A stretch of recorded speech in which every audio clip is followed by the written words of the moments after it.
Hello दोस्तों, welcome to well played sports. तो जैसा कि आपको पता हो कि ओडिशा एफसी मोहन बागान से हार गई है और लगभग माना जा रहा है कि अब टॉप 6 में वो क्वालीफाई नहीं कर पाएगी। तो भाई क्यों नहीं कर पाएगी? आखिर उनके साथ लोबेरा है, हुगो गोमेज थे, जाहू हैं, रॉय कृष्णा थे आपके, फिर भी ऐसी परफॉर्मेंस। आखिर ओडिशा एफसी के साथ हुआ क्या है? उसी के बारे में हम लोग आज बात करने के लिए बुलाए किसको हैं? हम लोग के अपने प्रोफेसर कलिंगा, एक ट्रू ओडिशा एफसी फैन, जो कि भाई खुद ओडिशा एफसी फैन्स भी उनके खिलाफ रहते हैं कई बार, तब भी वो ओडिशा एफसी को सपोर्ट करते रहते हैं। तो कैसे हैं भाई?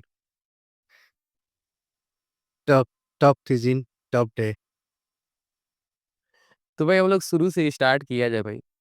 कि अगर देखा जाए तो जो ओडिशा एफसी है, उसकी इस सीज़न की परफॉर्मेंस को आप कैसा देखते हैं भाई? क्योंकि देखा जाए तो 7 पोज़ीशन पे फाइट दी, लेकिन नहीं बना पाई टॉप 6 से। आज ये शोएब अख्तर का ना एक इंटरव्यू देख रहा था इंडिया पाकिस्तान मैच के बाद। He told, I am not surprised to see Pakistan losing like this and out of Champions League, Champions Trophy. मेरा भी कुछ ऐसा ही हाल है। मैंने भी ज़्यादा कुछ एक्सपेक्ट नहीं किया था इस टीम से, बिकॉज़ ट्रांसफर विंडो में जिस तरीके से ट्रांसफर स्ट्रैटेजी रही थी, वो कहीं भी प्रोग्रेसिव ट्रांसफर स्ट्रैटेजी नहीं रही थी। जिस तरीके से कॉन्ट्रैक्शन किया गया था, जिस तरीके से प्लेयर लाया गया था, इवन जब रॉय कृष्णा की आउट की बात कन्फर्म हो गई थी, जब उसके बाद भी ट्रांसफर स्ट्रैटेजी लिया गया और इवन ड्यूरिंग जनवरी ट्रांसफर, जब जिस तरीके से ट्रांसफर विंडो को हैंडल किया गया, ये सबसे कोई उम्मीद तो थे ही नहीं। बट अगेन उम्मीद एक ही बंदे पे था और मैं रहता है, लास्ट सीज़न भी था, वो है सर्जियो लोबेरा। बट अभी सर्जियो लोबेरा भी मुझे लग रहा है हाथ ऊपर उठा दिए हैं। तो आपको क्या लग रहा है कि इस सीज़न जो थोड़े से भी चांसेस बचे हैं ओडिशा एफसी के टॉप 6 में जाने के, क्या अभी भी ओडिशा एफसी जा सकती है टॉप 6 में? आपको क्या लग रहा है? देखो, फैन जो होते हैं ना, वो प्यार में अंधे होते हैं, ठीक है? उसमें मैं भी हूँ। अभी भी पूछोगे कि मैनचेस्टर यूनाइटेड अभी भी चैंपियंस लीग के लिए क्वालीफाई कर लेगा? मैं बोलूँगा हाँ, क्यों नहीं करेगा? आप पूछोगे क्या प्लेऑफ के लिए क्वालीफाई करेगा? मैं बोलूँगा हाँ, क्यों नहीं कर पाएगा? बट प्रैक्टिकली आप देखोगे, the season is over and we will be even not able to compete in Super Cup, and that's the truth. क्योंकि नेक्स्ट मैच हुगो बोमस, फॉल, लग रहा है कि रहीम अली, मे बी पुइटिया और शायद डिएगो और अहमद जाओ, ये सब खेलने वाले नहीं है। तो नेक्स्ट मैच ही हमारा दी एंड हो सकती है और नेक्स्ट मैच तो आपको पता है किसके साथ है। So keeping that in mind, हमारा टॉप 6 तो is just quite impossible. 99% simple clarity है कि नहीं होगा, बट अगेन दिल तो बच्चा है, सो अभी भी होपफुल है, फिंगर क्रॉस। आप ट्रांसफर स्ट्रैटेजी के ऊपर बोले, अगर इस सीज़न देखा जाए तो ओडिशा एफसी ने हुगो बोमोस को लाया।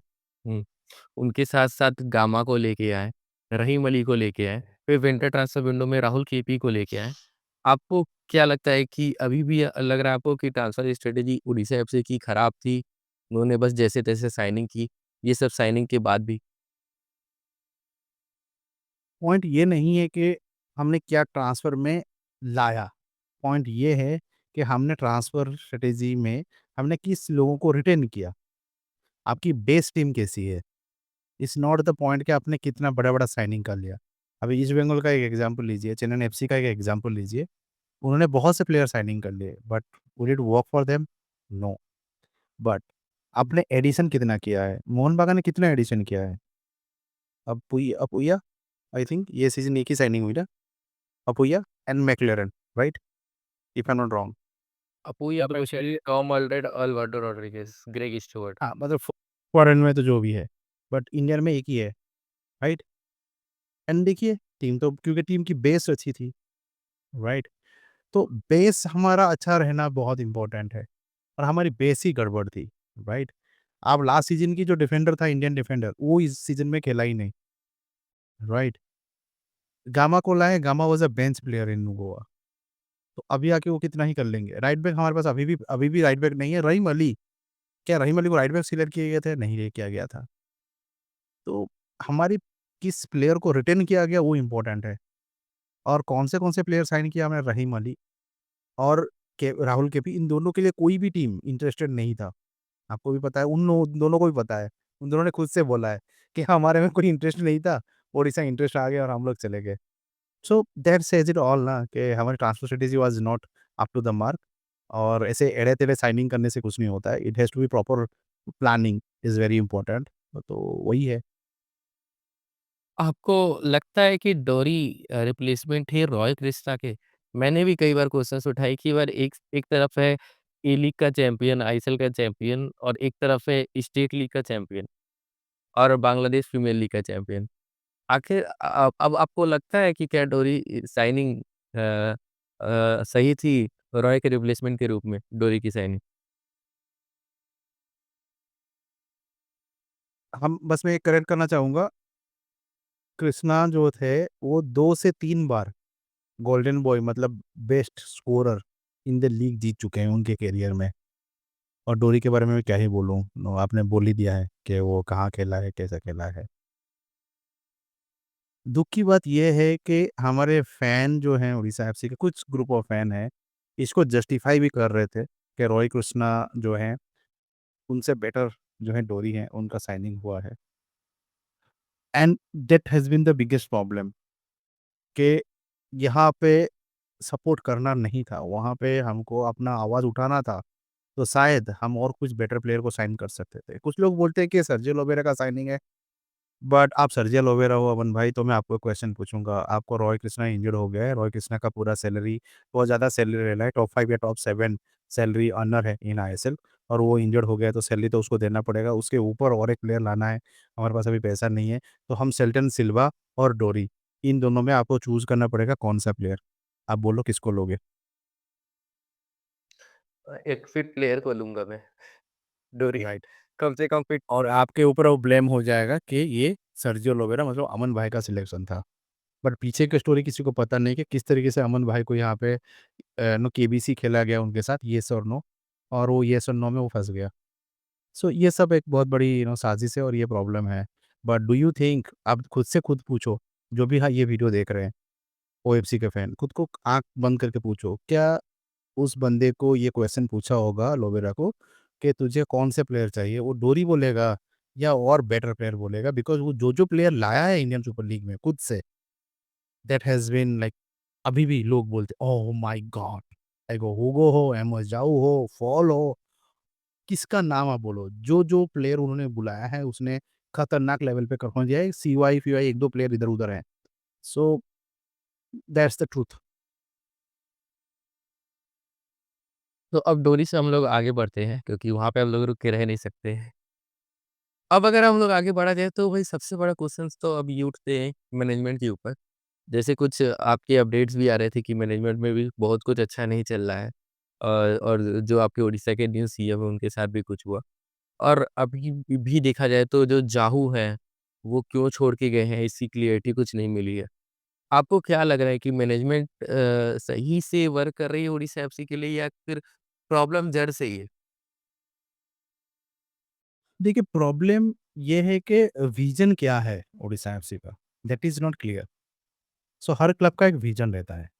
आप ना नॉर्थ ईस्ट में जाओगे, ईस्ट में नॉर्थ ईस्ट में, पंजाब एफसी में, मोहन बागान में, हर टीम का एक ना विज़न है कि हमको इस प्लान्स के साथ हमें खेलना है। जैसे मोहन बागान का है, मुझे one of the best team बनाना है, वो एशिया का, और उस विज़न पे वो गाड़ी चल रही है। पंजाब एफसी का है, हम बेस्ट यंग टीम बनाएँगे, उनको अपॉर्च्युनिटी देंगे और बेस्ट पॉसिबल परफॉर्मेंस देंगे। तो हर किसी का अपना एक एक एक व्यू पॉइंट है। इवन केरला ब्लास्टर का, आई रिस्पेक्ट देम, कि उनको है कि भाई बंदे को लाएँगे, अच्छा खिलाएँगे और उनको अच्छे प्राइस में सेल करेंगे और क्लब प्रॉफिट लाएँगे और फिर इन्वेस्टमेंट करेंगे।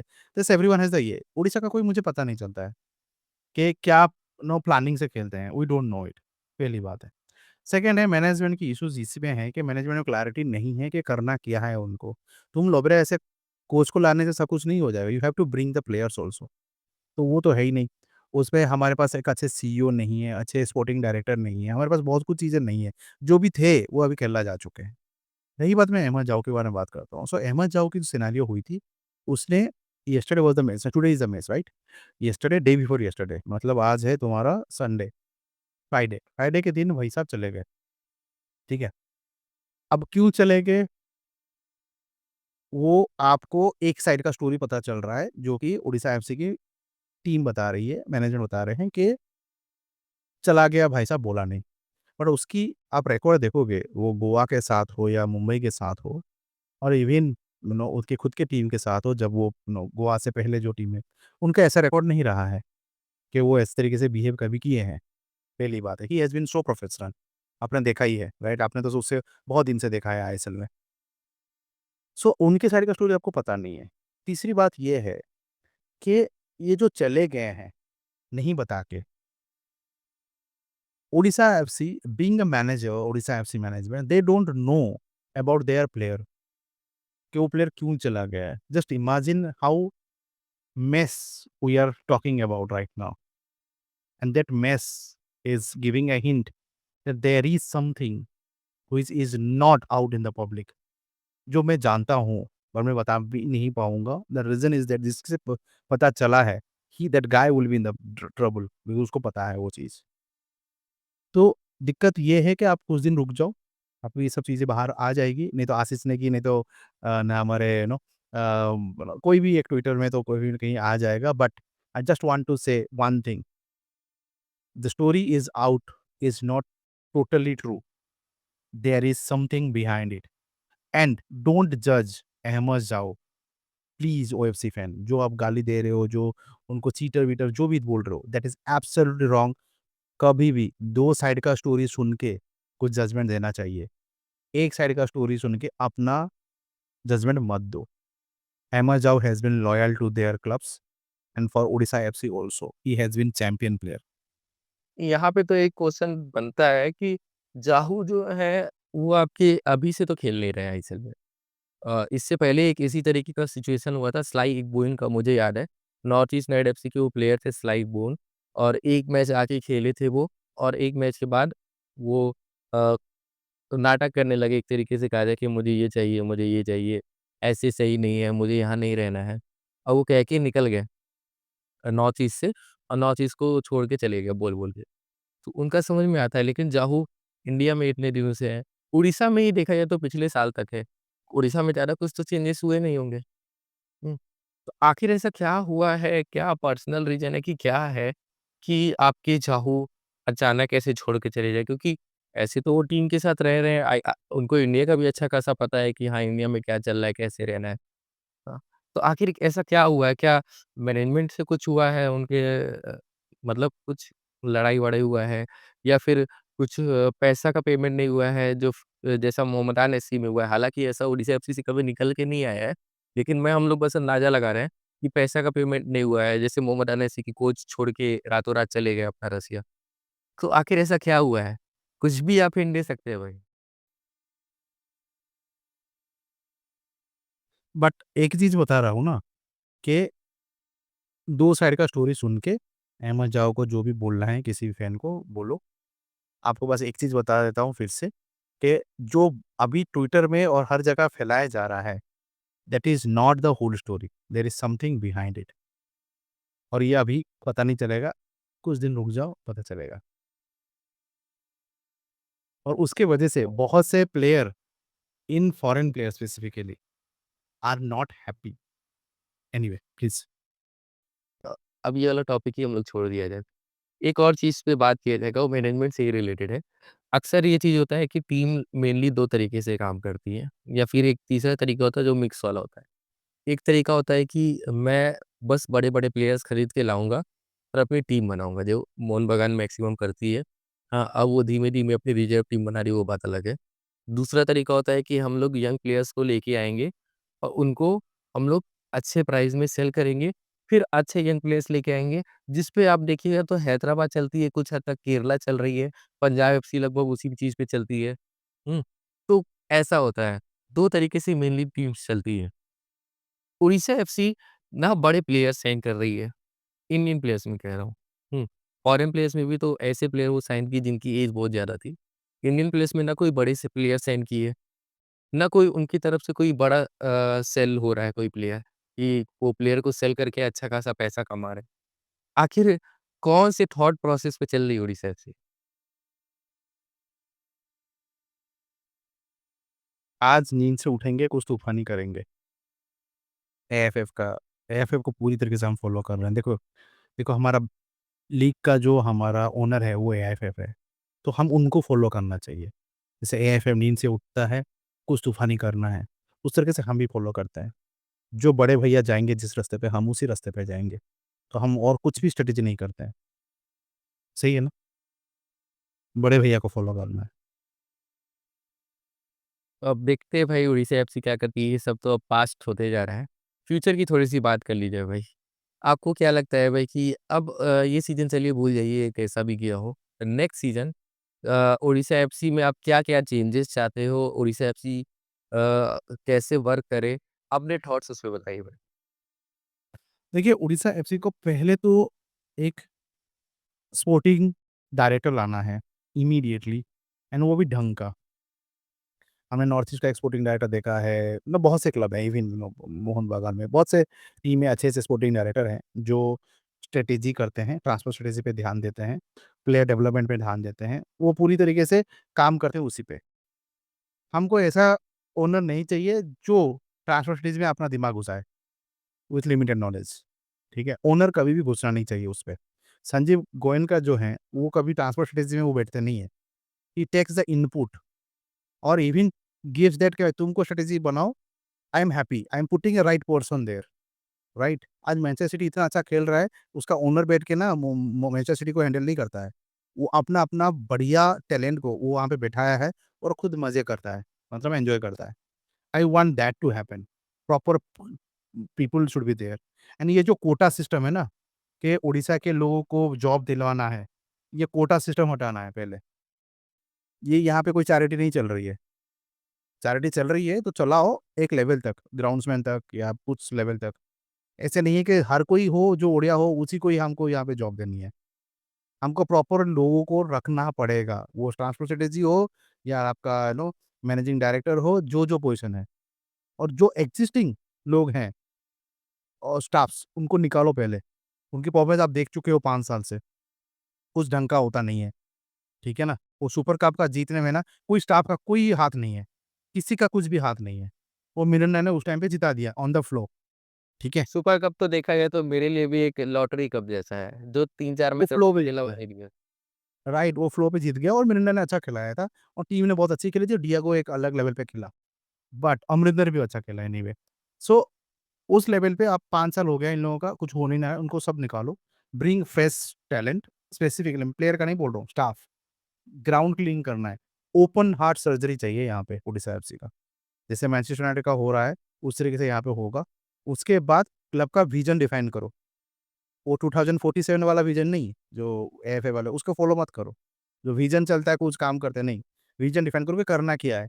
तुमको आयाक्स बनना है या तुमको बायर्न म्यूनिख बनना है। तुमको क्या बनना है, तुम डिसाइड कर लो। उस हिसाब से उसको फॉलो करो। उस हिसाब से आपको कोच लाओ। उस हिसाब से आपकी ट्रांसफर स्ट्रैटेजी भी रहेगी। ऐसे नहीं कि काम चलाओ, चले और गवर्नमेंट के ऊपर आप डिपेंड करके अपना क्लब चलाओ। वो सब नहीं होना चाहिए। ये सब वेरी इंपोर्टेंट है। इसके अलावा ओडिशा में एक अल्ट्राज फैन ग्रुप बनना चाहिए। जो फैन ग्रुप है अभी जगन्नाथ, उनको मैं रिस्पेक्ट करता हूँ and they are doing a fantastic job. They should be there. एक ग्रुप होना भी चाहिए जो मैनेजमेंट के साथ उनका साथ उठना-बैठना हो, काम भी उनके साथ करे, अच्छी बात है। एक और एक ग्रुप बने जो अल्ट्राज हो, जो कि आगे की ओर पीछे से मारते रहे, ओनर्स का और प्लेयर्स का, जो कि बहुत इंपॉर्टेंट है, ठीक है? ऑपोज़िशन पार्टी चाहिए। तो ये 2 चीज़ तो मिनिमम चाहिए। उसके बाद ट्रांसफर में क्या खरीदेंगे, क्या नहीं खरीदेंगे, वो अलग बात है। पहले ये क्लीन अप चाहिए। तो भाई के हिसाब से देखा है तो भाई का सीधा-सीधा यही कहना है कि रूट जो है वहीं से कई चीज़ें खराब है, पहले उसको सही करना है। उसके बाद से फिर देखा जाएगा कि जो तना है वो कैसा आया है और पत्ती है वो कैसा है और फल मिल रहा है कि नहीं। तो अब देखते हैं क्या होता है उड़ीसा एफसी के साथ होपफुली इस सीज़न का तो नहीं पता, नेक्स्ट सीज़न उड़ीसा एफसी की परफॉर्मेंस सुधरे और हम लोग के बगल में जो भाई बैठे हैं, उनके चेहरे पे भी कुछ मुस्कुराहट आए, क्योंकि जब वो मुस्कुराते हैं तो अच्छा लगता है। तो अगर ये वीडियो आपको पसंद आया हो तो इसे लाइक ज़रूर करिएगा और चैनल को सब्सक्राइब करना ना भूलें।